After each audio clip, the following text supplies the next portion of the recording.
According to the UN, Russia's war of aggression in Ukraine, along with other crises, has led to the largest cost increases in a generation.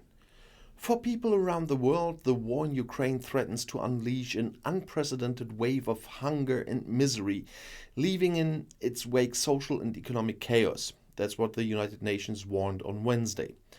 1.6 billion people worldwide suffered from the complex crisis of war, COVID-19, and climate change. Around the world, more people are going hungry again, as the United Nations announced. In addition, energy costs have risen drastically, while wages and salaries have fallen.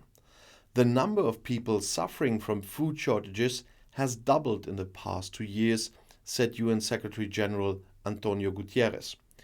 By the end of the year, another 47 million people could be suffering from food shortages. There's only one way to stop this gathering storm: to end the Russian invasion of Ukraine, he said. The UN chief emphasized that the United Nations was working with great pressure to solve the Russian grain blockade in Ukraine. UN negotiators have held talks in Moscow, Kiev, Ankara, Brussels, and Washington in recent weeks.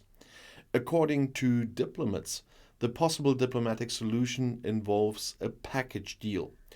While Ukraine is to be allowed to export millions of tons of grain, mainly from the port city of Odessa, through the Black Sea, Russia and Belarus should be able to bring fertilizers back onto the world market. Guterres did not want to give details of the negotiations publicly on Wednesday, so as not to jeopardize the chances of an agreement. Due to the upcoming harvest in Ukraine, a deal would have to be agreed within a few weeks. Otherwise, the storage capabilities in the country would not be sufficient for this. Ukraine is one of the largest grain producers in the world. In Ukraine, Russia has blocked the export of 20 million tons of grain, mainly to North Africa and Asia, most of it in the port of Odessa. This is currently being felt in Somalia, for example, where the UN is warning of a huge famine. Somalia gets 50% of its wheat imports from Ukraine and 35% from Russia. For the next year, the United Nations fear a famine of global proportions.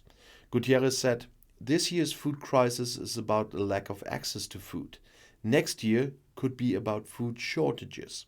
And so we almost hope that they will find a way to get the food to the people in need. And I'll see you in my next video. Bis gleich.